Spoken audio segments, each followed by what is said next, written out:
would say good evening, good morning, and good afternoon. I mean, not many good afternoons, but more good mornings and a few good evenings because we have most of the people from the other side of the world. And we welcome you to this event, the inaugural event that LeaderCare is planning for their friends, clients, and quite a few people who are joining us for the first time. Before I take a lot of, I would not intend actually to take a long time and get us directly into the event. Before that, I just introduce myself and LeaderCare to a few people who are joining us for the first time. So good evening, good morning to all of you. My name is Nishant.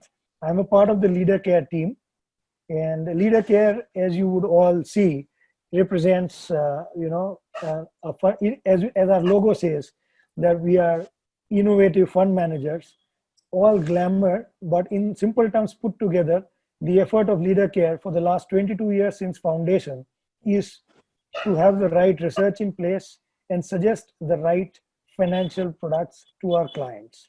When we say 22 years, it is calendar 22 years of our existence in, uh, in this industry.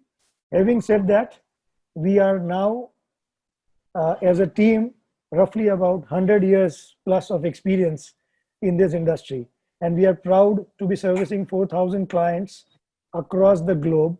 And we in fact are present in all the 5 continents over the period of time, happily servicing all our clients.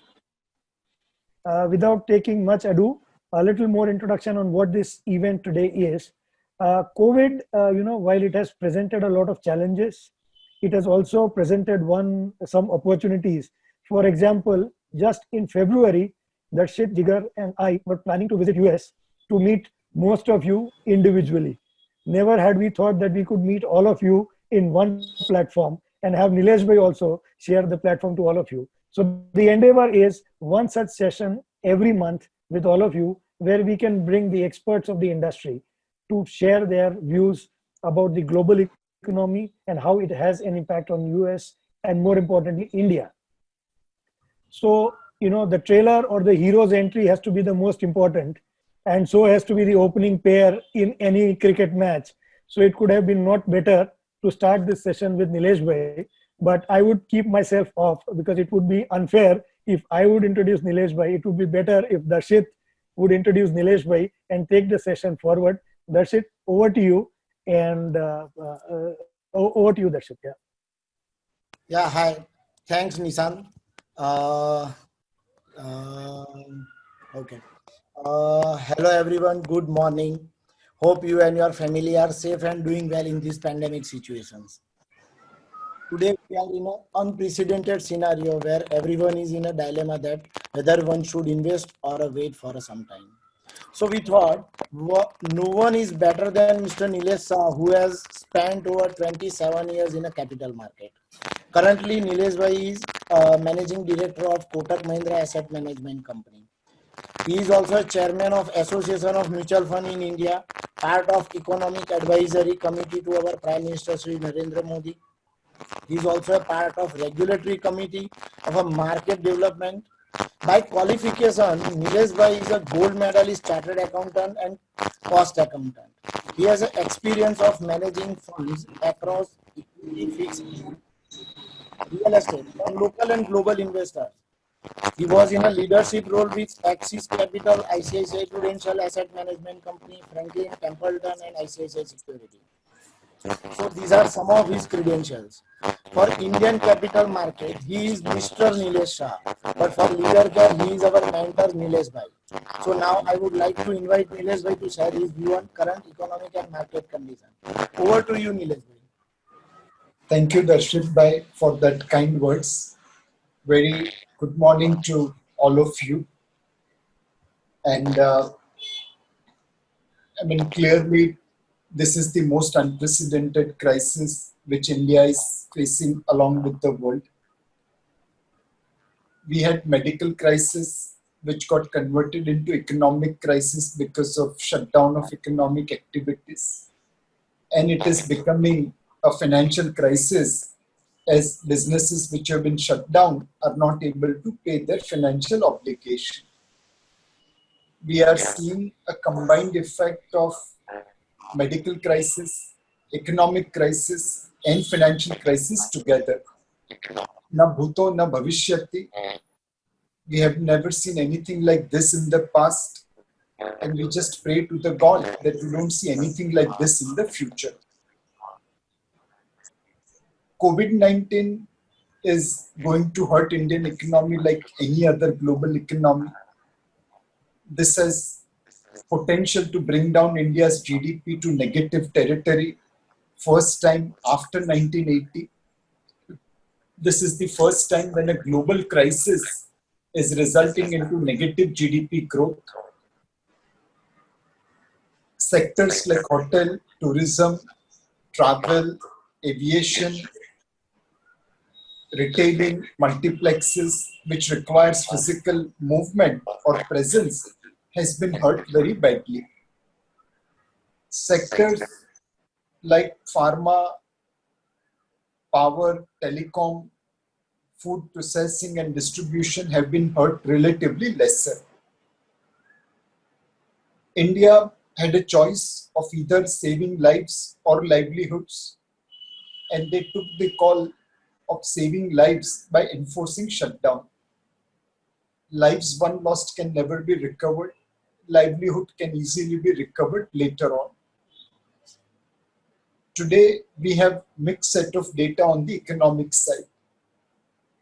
Cement sales are higher in May 20 compared to May 19 because rural India is doing well.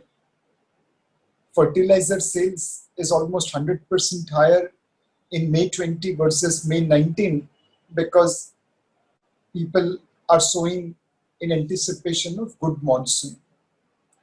On the other hand, power consumption is down about 12%. Diesel, petrol, aviation fuel consumption is down significantly. So there is a mixed bag on the economy.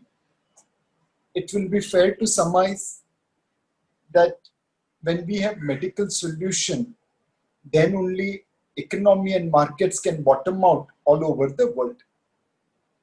India will be no exception. The pain of COVID-19 is known to everyone, and which is why Indian markets are today trading below their historical average valuation.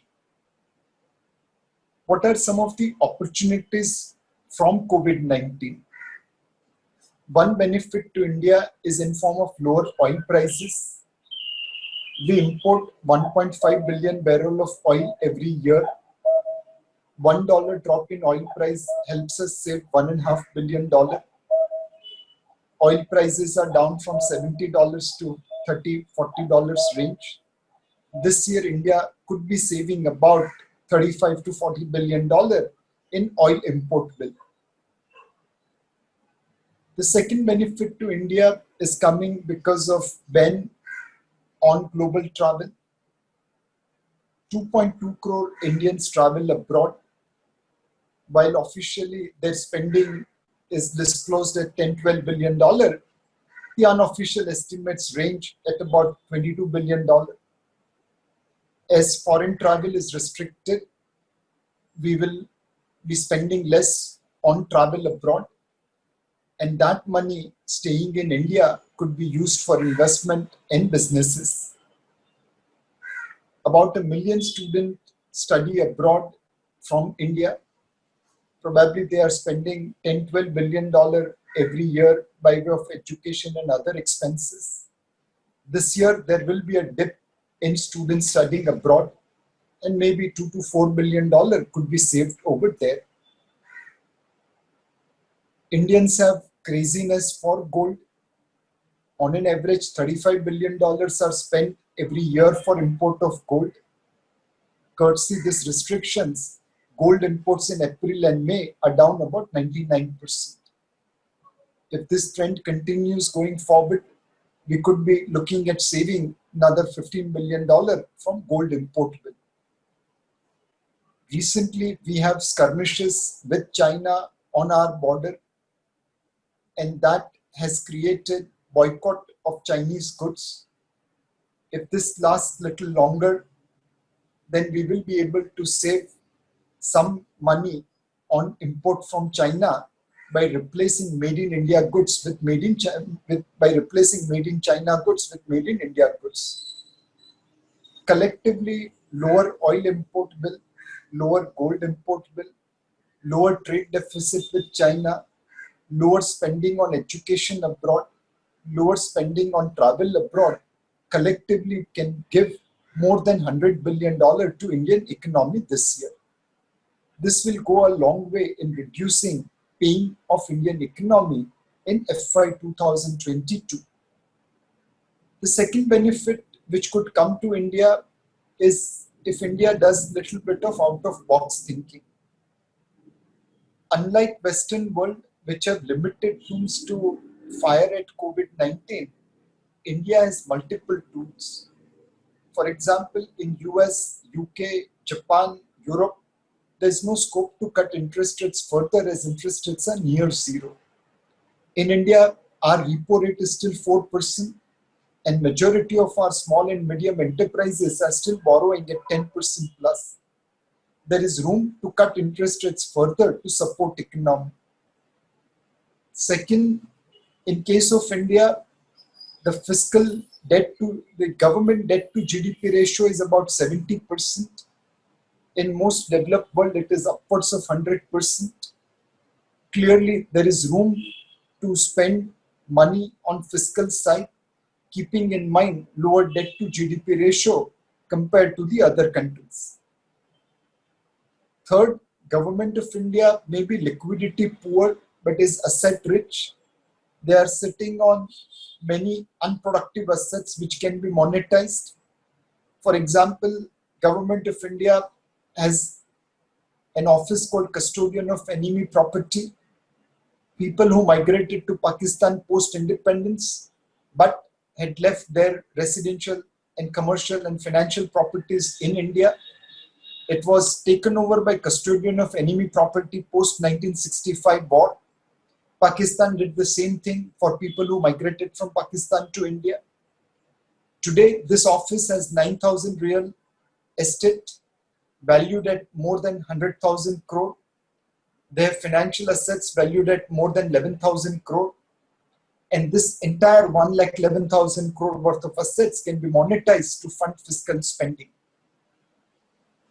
Finally, Indians have large amount of gold.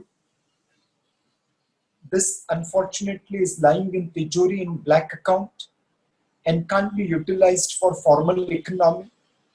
If Government of India gives amnesty scheme, this gold could move from Tijori to bank accounts.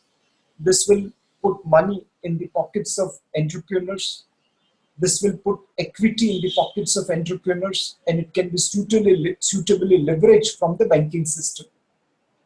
Put all these things together, we can still deliver better growth by appropriate monetary policy, by appropriate fiscal policy, by monetizing debt assets, and by bringing gold out of black economy into white economy.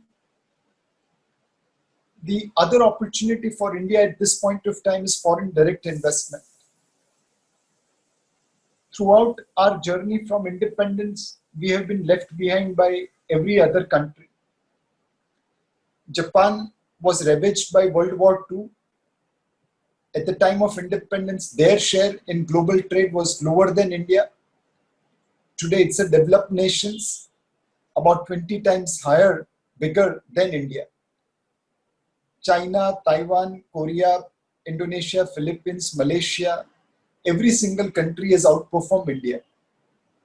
Even a country like Sri Lanka and Bangladesh has outperformed India.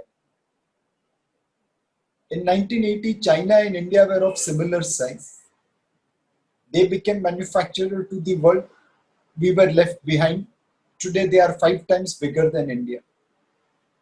There is no way we can reverse the past, but we can capture the opportunity which 2020 is presenting. The world is now suspicious of China. They consider this as a country which gave Wuhan virus to the world. On the other hand, India is exporting hydroxychloroquine tablets to the world. 70% of world's vaccines are manufactured in India. No matter which country develops cure for coronavirus, it's likely that they will use Indian facility for manufacturing of vaccine to supply to the world. Clearly, world will recognize importance of India and they will be willing to invest in India, provided India can absorb that investment. There's a company called Vestas which makes wind turbine makers. It established its factory in China in 18 months. When it came to India, it showed its track record of establishing in China in 18 months. And Indian government said that we will outperform it. I'm happy to state that in 15 months, Vestas wind turbine started rotating out of the factory. We outperformed China in setting up factory for Vestas. Obviously, this is an exception. This is not a rule. And if we can develop this model whereby companies like Vestas are given red carpet rather than red tape, and this becomes a rule rather than an exception, we will be able to attract many companies out of China and be part of global supply chain management. Obviously, this is not an easy task. It's a difficult one. But then we have to take our chances, which we missed out throughout our independent history. The government is recognized of this opportunity and they are targeting companies to be brought into India. And I'm sure over the years we'll have many stories like Vestas to share. India has a crisis right now and it can capture the opportunity by managing fiscal and monetary stimulus, by managing foreign direct investment, and by taking advantage of lower oil prices and reducing trade deficit with China, and at the same time ensuring that we don't end up spending too much money on education and travel abroad. One question which comes is that India is rated so poor by rating agencies. We are just above investment grade rating. How can foreign investor trust us? Well, we have few success stories of foreign investors in India. The best one is Maruti Suzuki, India's largest automobile company. Since its listing in 2003, Maruti stock has delivered better return than Honda, Toyota, and Suzuki put together. Today, Maruti produces more cars than Suzuki worldwide. Over the years, Suzuki have gone through the ups and downs of India. They have navigated troublesome waters of India, but they have benefited by creating a subsidiary which is now bigger than the parent itself. Subsidiary operates only in India, parent operates all over the world, but Indian subsidiary is now bigger than parent, which is operating all over the world. The same is the case with Unilever, where they find Hindustan Unilever now contributing 60% of their worldwide market cap.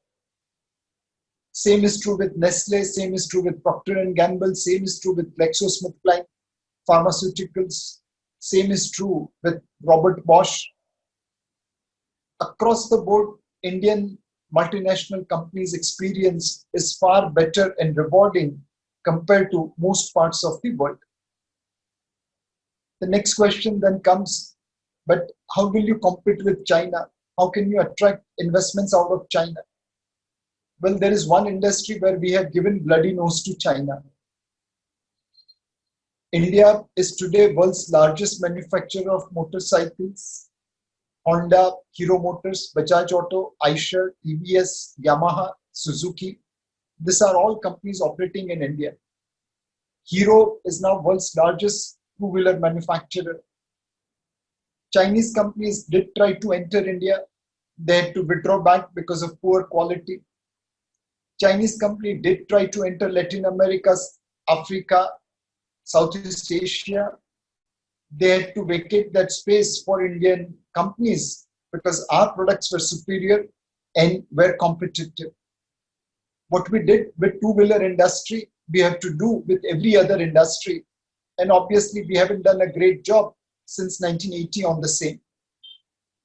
Currently, the government is recognizing the opportunity. It is engaging with companies to help them set up their bases in India. What we have seen in Vestas will get replicated across sectors, across companies, and that will create India, which will be growing faster, which will be part of global supply chain management, and which will be closing gap with China over a period of time. This is not a 5-year, 10-year story. This is 15, 20, 25-year story. But directionally, India is set to reduce the gap vis-a-vis China. How do we convert all these things into market? One simple question is that, look, US equity has outperformed every single country in the world, including India. Why should we invest in India at this point of time? Undoubtedly, US equity has delivered far better return than Indian equity over the last 10 years, 15 years, 20 years. Today, US market cap to GDP ratio is upwards of 100%. India's market cap to GDP ratio is roughly about 65%. Will India's GDP growth be higher than US in the days to come? Of course, yes, because of the lower base. Of course, yes, because of the lower per capita GDP. Can Indian stocks deliver better return than US stocks over next 10, 15, 20 years? Answer is possibly yes, because we are starting on a lower base, whereas US is starting on a much higher base. In the past, the rupee return of Indian equity was always better, but the US dollar return was worse because US dollar used to appreciate by anywhere between 5 to 7% a year. This was possible, or this was necessitated, as India's inflation was in double digit and US inflation was in lower single digit. Over the last 6 years, India has brought down its inflation. Now our inflation is in 4-5% range. And we believe going forward, rupee depreciation from 5 to 7% range will move to 2 to 4%. Obviously, $507 billion foreign exchange reserve also will help India to manage currency depreciation. Looking at the past, US equity has been the right decision. Looking at the future potential, some allocation to Indian equity will be right decision. Our markets today have corrected in line with global markets, and they have become cheaper relative to its historical averages. We still believe Indian markets will be volatile compared to US markets. We are an emerging market which will continue to move like a pendulum based on the news flow. A medical breakthrough coming on vaccine, Indian markets will rise like global market. A fiscal and monetary stimulus working on ground will help market move further up. Markets will move like pendulum till such time medical solution emerges. But over a period of time, can we create value? Can we provide return to our investors, which we haven't done in last 10, 15 years? Answer is yes. This is best demonstrated by Reliance Industries Limited, which has raised more than 1,15,000 crore in last 6 months from various investors across the world, including Facebook, including Saudi and Abu Dhabi sovereign funds, including some of the marquee private equity names like KKR and TPG. These companies, these investors are investing in India, looking at the future. And I'm sure if you follow their broad path, you should be looking at a rewarding future in the days to come compared to what you have experienced in the past. Is this journey going to be a straight line? Answer is no. We are an emerging market. We are a democracy. And normally India is delivered when it's back to the wall. When things become better, we kind of take foot from the pedestal. 91 crisis pushed us to adopt economic reforms. when economy started recovering in 94, 95, we took the pedal off the accelerator. Economy started declining. We again took corrective steps between 2000 to 2003 and set up the accelerated pace for 2004 to 2008. Again, 2008 to 2014, we kind of took pedal from the accelerator. We were also impacted by higher oil prices during that period. 2014 onwards, we have taken many steps, and that will help India come out of this crisis going forward. Darshit Bhai, I will stop at this point of time and happy to take any questions. Yeah. Thank you, Nilesh Bhai. Nishant this side. And we already have a few questions, sir. So maybe I'll, on behalf of everyone, ask a couple of questions. One question, sir, and since most of our clients are right now whom we are talking to are from abroad, they are asking for your view on the Indian currency because that's one of their biggest risk or that they look at. So, sir, what's your view on rupee? Because in the last 2 years, we've seen it a little shaky. In fact, one of our questions has come from one of our clients from Jacksonville. He says that when we last met in 2018, rupee was 66. Today, we know where it is. So what's your rupee, I mean, in the long term, short term on the rupee and the currency strength? Yeah. So the rupee on an average has depreciated between 5 to 7% over the last 15, 20 years, which was our inflation differential. Now, as I mentioned, inflation differential started narrowing down from 4%, from earlier 10, 12% inflation. Now we are at 4% inflation. US has come down from 4% to probably 2%, 1.5%. So from here onwards, if you are pricing in rupee depreciation, it will be appropriate to price between 2 to 4% depreciation of rupee rather than 5 to 7%. Now, obviously, rupee does not move in a straight line. It has periods of appreciation where rupee did move from about 74 rupee to 63 rupee in 2013. Then it did depreciated from 2018 onwards from 66 to 76. And right now also it is trading at 76, as in between it recovered from 76 to 68 and back to 76. If you look at from 2013 to 2020, over 7 years, rupee has moved from 63 rupees to 76 rupees. The depreciation will be somewhere around 3 to 4%. My guess is that going forward, depreciation will be somewhere around 2 to 4%. Obviously, there will be periods where it will suddenly depreciate or suddenly appreciate. But if you are looking at a 5-year, 10-year view on Indian rupee, try to build in 2 to 4% depreciation. That's likely to occur at current set of economic data. Thank you, Nilesh Bhai. We have another question. In fact, a very something that you stated at the start of the session itself. So the question is, how do you see the gold rupee terms appreciation in future? That's the first part of the question. And the second part of the question is another thing, is that they want to know that how is the digital currency versus the current currency trend in India? So maybe two parts of the question. One is very related to gold. Yeah, sir. Yeah. So on the cryptocurrency side, India has banned cryptocurrencies. This is the mindset which has restricted India. If I was finance minister, I would have launched a cryptocurrency backed by gold for the rest of the world.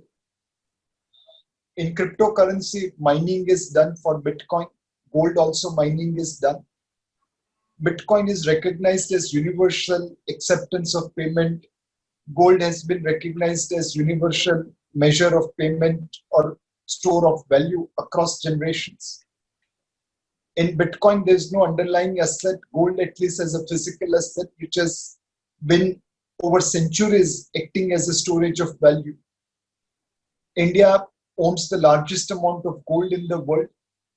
If Government of India launches a gold coin, which promises holder of gold coin to get physical gold whenever he wants in India, and he can't take it out, but it can remain in India, I'm sure gold coin can easily replace Bitcoin. Bitcoin is mined without any underlying structure. Gold coin will always have underlying structure of gold behind it. This is the kind of innovative thinking which we need. But unfortunately, India today is not adoptive on cryptocurrency side, digital currency side. I hope and pray that someday Indians are launching gold coins rather than investing into Bitcoins. In terms of gold, obviously, gold is an international asset denominated in US dollar. And in the period where interest rates are low and liquidity is high, by and large, it does well. Between November 2008 to September 2011, gold moved from $750 to $1,900 as subprime crisis resulted into lower interest rates and higher liquidity. Current coronavirus crisis has also resulted into high liquidity and lower interest rates that will be reflected into higher gold prices over a period of time. Gold can also get a big boost if China decides to diversify its foreign exchange reserves from dollar, yen, and euro to gold. Today, China has $3 trillion of FX reserves across dollar, yen, euro. It's fighting cases in 19 countries for COVID-19 cost. What if one of the judges decide to seize China's assets and use it for compensating COVID-19 cost? The fear of that seizure is likely to push China to diversify away from dollar, yen, euro into some other asset class. It could be gold, and if that happens, gold prices can go through the sky. So at this point of time, we are overweight gold, just like overweight Indian equity. For NRI investor, it makes sense to buy gold abroad rather than in India. In India, gold has 12.5% import duty. So if you buy $100 worth of gold in US, you will pay $112.50 equivalent rupee in India. You should not make that mistake. You should invest in gold in US rather than in India. Okay, thank you, Nilesh bhai. There is a leading question about it. In fact, the gentleman is actually looking at more of a hard rupee, comparison with gold and not with digital currency or cryptocurrency or like that. So they are looking at a pure currency to gold appreciation kind of a comparison, sir. Yeah. How would the appreciation? So as I mentioned, the rupee price of gold is irrelevant to NRI investors. You are unnecessarily paying 12.5% import duty when you are buying gold in India. Okay. So you should be looking at US dollar price of gold and not rupee price of gold. It's just not advantageous for you. Right. Thank you so much, sir. So there is a question about that there is a rumor currently moving in the US market that there is going to be a huge correction in the dollar value itself. They're looking at the rumor is that about 30% correction is expected in dollars. What would be your views on that, sir? So I'm not a currency expert, but this kind of doomsday scenario has been predicted many a times. Okay. A broken watch also shows correct time twice. And if you give very outlandish, prediction, and God forbid you become correct, you suddenly become a celebrity. So there has been many doomsayers who has been predicting end of US for years, and so far they haven't been successful.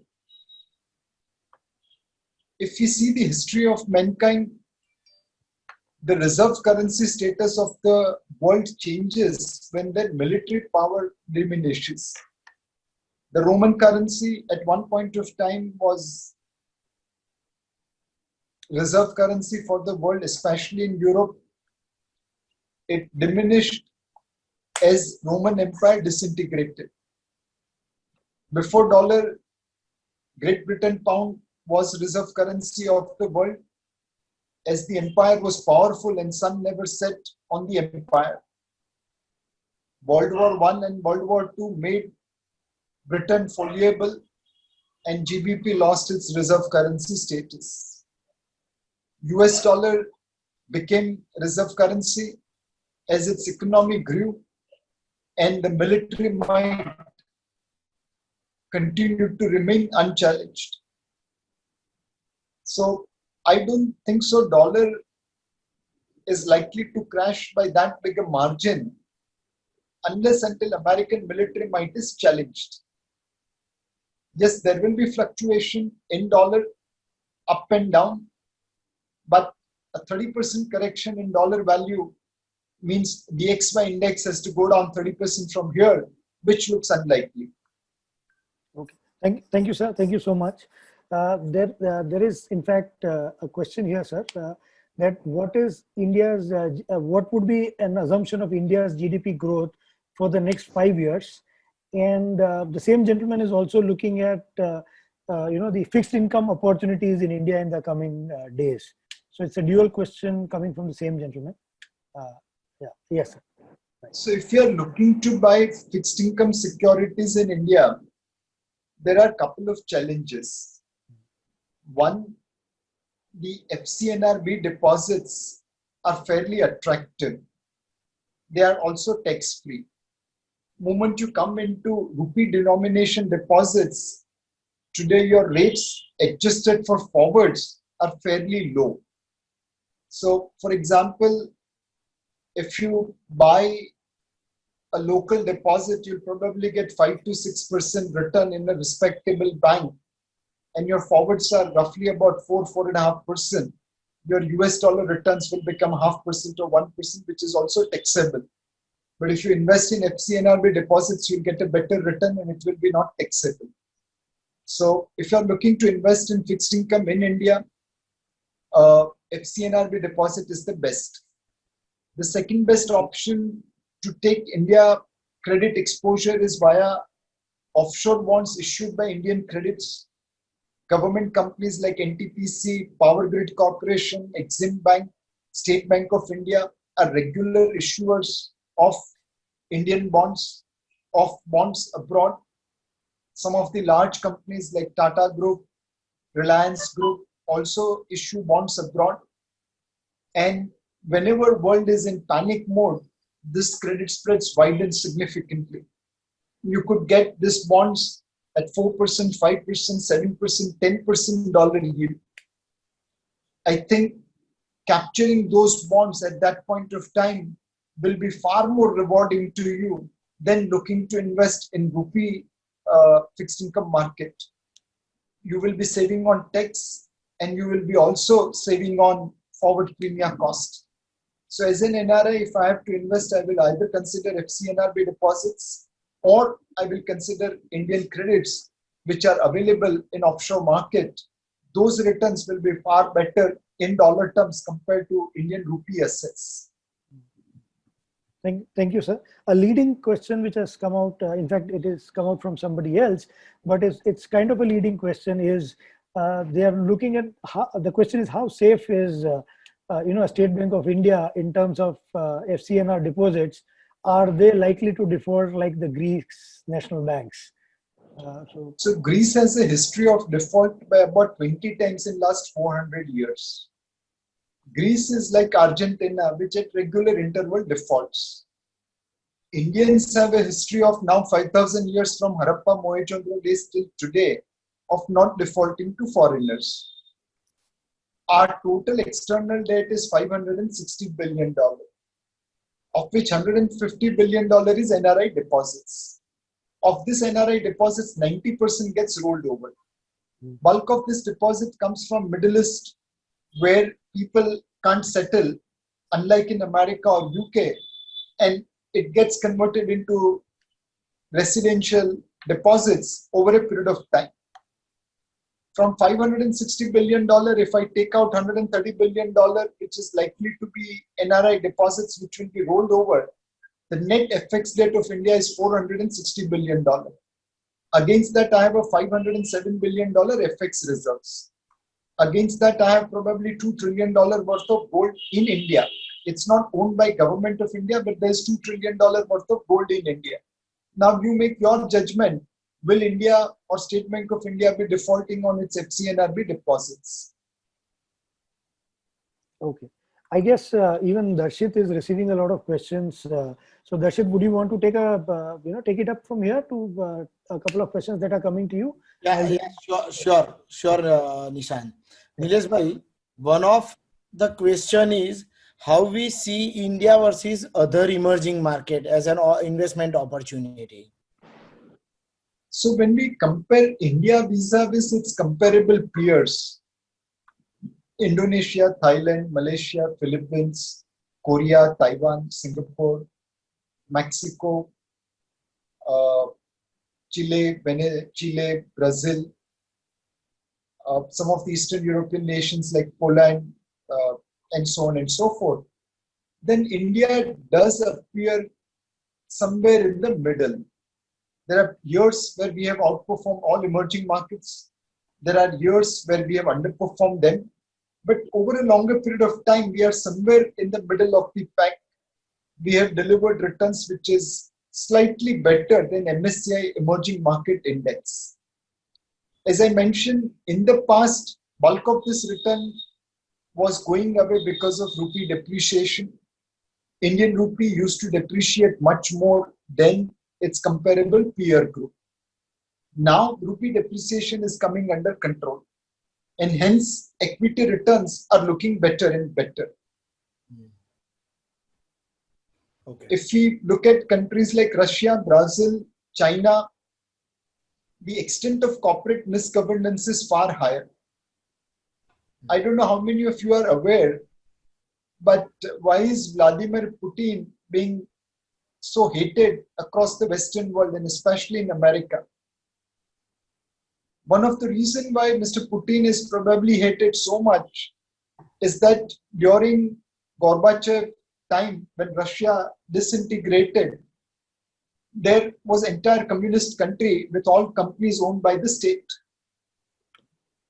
During Boris Yeltsin time, there was a massive privatization where all these companies were given by way of coupon to individuals. So from the state, ownership transferred to citizens. Many European and American investors bought these coupons from Russian citizens who had no idea what equity share certificate was, because in their whole life they had never seen share certificate. Fortunately, in Russia, there was a law which said that other than Russian, no one can own those coupons. So this fund managers created structure whereby they funded in Russia through Russian nominee buying of these coupons, and those coupons were issued by way of promissory note to Russia. When Mr. Putin became president, he ensured that Russian nominees were not able to transfer any ownership to foreigners. He ensured that all those P-notes were cancelled and the entire ownership of Russian equity remained with Russians. There was a time when a company like Rosneft, which was then probably known as Gazprom, was available for $1 billion valuation. This is a company which owned 25% of world's natural gas reserves. Eventually, that company ended up becoming $230 billion market cap company. Now imagine investors who lost ownership of Gazprom because their P-notes were considered illegal. No wonder till today people are hating Vladimir Putin for doing this. So when you are investing in Brazil, Russia, you need to be aware of corporate misgovernance. In China, in 2013 taper tantrum, when their markets were hit, they restricted people from taking money out. After holding $3 trillion of FX reserves, they told investors that you can't take money out by selling your shares. In India, we didn't stop anyone taking their money out in 2008 or 2013 or 2020 crisis. So there will be a premium for Indian equity because there is a rule of law over here. It's tedious judicial process. It's never-ending judicial process, but you still get justice in India. Der aaye, durast aaye still works in India. So compared to other emerging markets on governance, I will give better marks to India, and which is where experience of global investors in India has been positive compared to other markets. And this is reflected in overweight position of most foreign investors in India. Compared to our 8.5% weightage in MSCI Emerging Market Index, FPIs have on an average maintained 10 to 15% weightage on India. The reason why they are overweight India is not because we delivered best return, but because we delivered safe return. Okay. Nilesh bhai, the one other question is, do you feel that lower tax rate set a platform for companies to move out from China to India, and Indian government is, do you feel they are serious on this? Last time we missed the So, opportunity to attract companies like Samsung who didn't come to India and move to Vietnam. so Darshit bhai, taxation alone cannot move a company from China to India. It is one catalyst, but it is not the overall thing. As I mentioned, we have to replace red tape with red carpet. We have to ensure that these companies are received just like Vestas was received. We have to give them land, we have to give them approvals, we have to help them set up their infrastructure, we have to give them rule of law, we have to give them all the necessary support which they require to make India a global manufacturing hub. Our rules, regulation, processes has to encourage that. We have done well with Vestas, but we haven't done well with many other companies. I'm not saying that we are a perfect nation. We have to make many corrections, but at least now we have a government which is recognizing limitations of India and making course correction. For example, ease of doing business has improved in India over last couple of years. We are not at the top, but we are not at the bottom either. Now we are in middle. Examples like Vestas will encourage investors to set up their bases in India. Samsung has now shifted their entire mobile manufacturing units from China to India. But they are still assembling mobile phones in India. They are not making mobile phones in India the way they are making it in Vietnam. Now we have to work with Samsung and leverage that. Samsung's turnover in Vietnam is $62 billion. In India, it is $12 billion. Vietnam is 1/10 the size of India. If Samsung was as good in India as they were in Vietnam, their turnover should have been $620 billion. Now, global volume of Samsung is not $620 billion, so don't take me wrong. But on a comparative basis, if India was as good as Vietnam, Samsung, instead of $12 billion, should be $620 billion. Of course, that's not going to happen. There are limitations in terms of how much turnover a company can achieve. But it shows the potential which India has to capture. And now we have the government which is focused on it. And as I mentioned, cases like Vestas, I just hope and pray that it get multiplies over the years. Thank you, Nilesh bhai. Darshit, if I can take over here. In this entire discussion, we are getting some more relevant questions, but also slightly. There is one question, sir. How do you see the trend of real estate market changing in India, sir, in the medium to short term? So, if you are a buyer of real estate in India, this is the best time. For residential real estate, you can easily demand your prices. It will be probably 25 to 75% lower than last traded prices. The developers are desperate. Buyers are very few. And you will be able to get your dream property at whatever price you think is appropriate. If you are looking to invest from an investment point of view, then probably you'll have to be very careful. On commercial real estate, many companies are saying that we will now work from home. We don't require our offices. Infosys is talking about 33% staff working from home.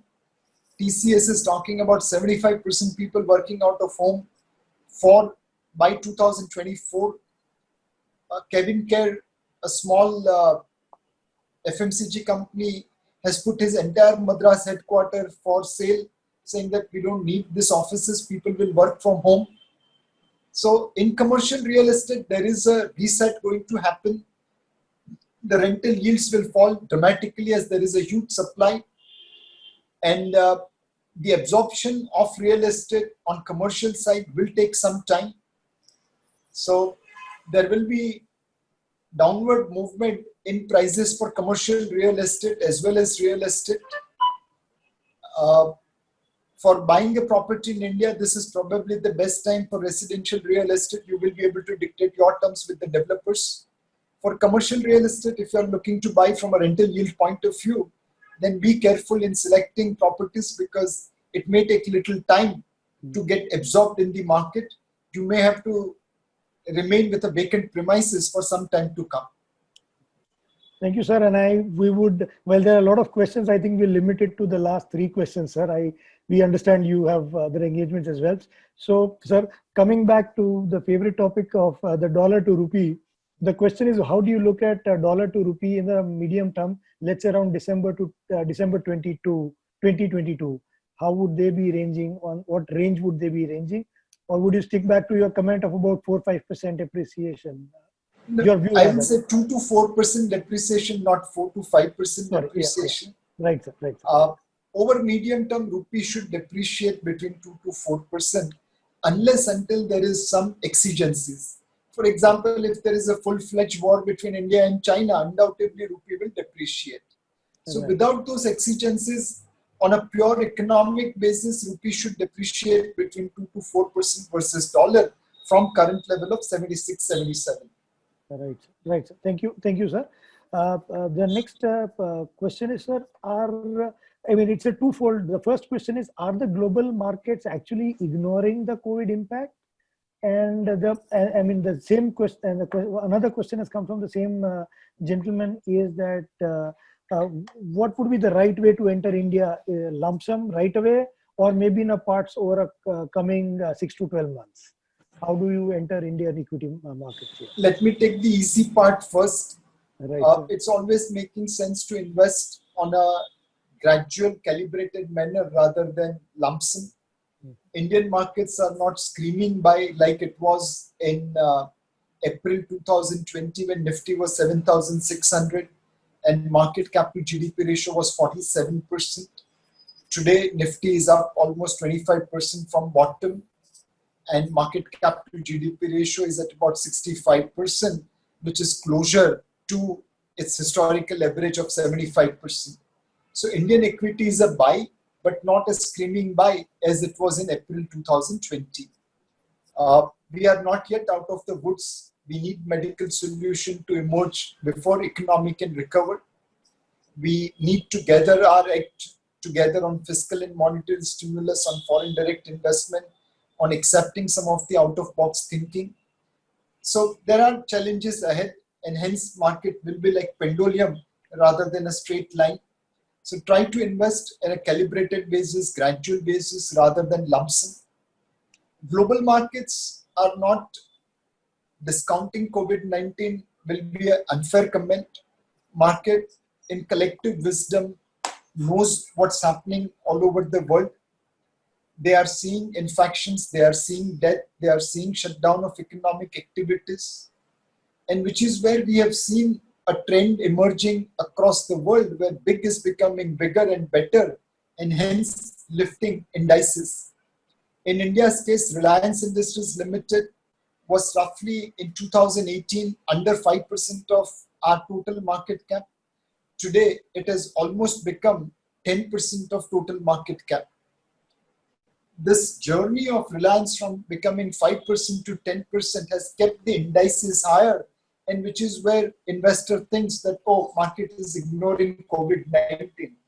No, if you look at the prices of small and mid-cap stocks, COVID-19 is very well reflected over there. Indices, courtesy 15-20 stocks like Hindustan Lever, Kotak Bank, HDFC Bank, Reliance Industries Limited, Infosys is not seeing the correction. But if you look at mid-cap and small-cap index, they have corrected significantly, reflecting COVID-19 cost. Okay, sir. Thank you, sir. Yashbhai. And I think one final question for the evening, sir, and for the morning in US is that what happened with the Geo, or recently happened with Geo, could that also be a trend which is set to continue when companies abroad would look at more opportunities in investing in Indian companies as well, along with starting their base in India or creating more manufacturing bases? Your views, sir? So undoubtedly, we believe global investors will now give preference to India over China. They have invested in China and they have benefited from that. But now, with this suspicion about China and their belligerent stand on variety of things. For example, I don't know how many of you are aware, but 2 Canadian people were put behind the bar for last 18 months with no hearing. And now they have been accused of drug smuggling and they could be put to the guillotine.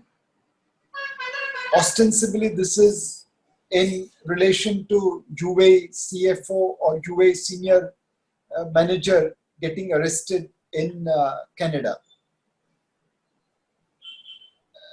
The Interpol chief, who was Chinese, when he went back to China, suddenly disappeared. And after a while, we came to know that he has been caught for some corruption cases. This is the scenario in China for global investors. At some point of time, they will recognize that it is far better to be in India, where a Vijay Mallya or Nirav Modi can easily leave India after looting Indian banks. So my feeling is that investors will recognize India's potential and they'll be happy to invest in India. But that money cannot come on its own.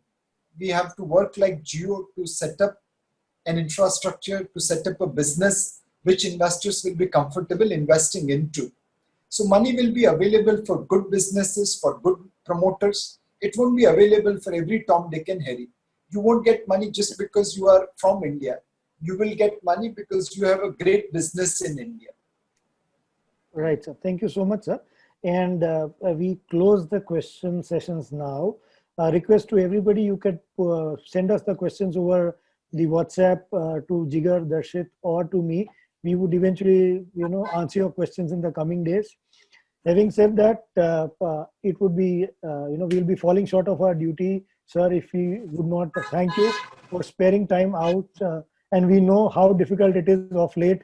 I'm given to understand that you need to attend at least 10, Zoom or Microsoft Team calls in a day.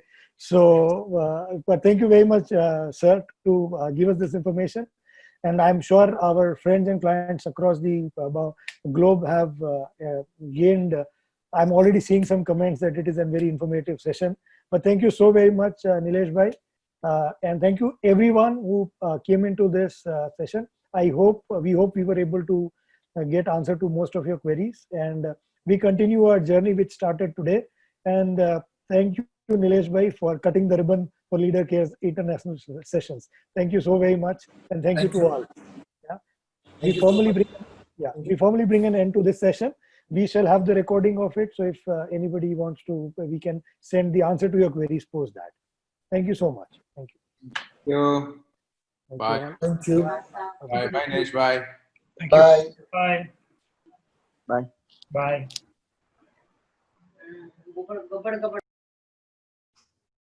Yes, thank you very much. Good Thank information. you.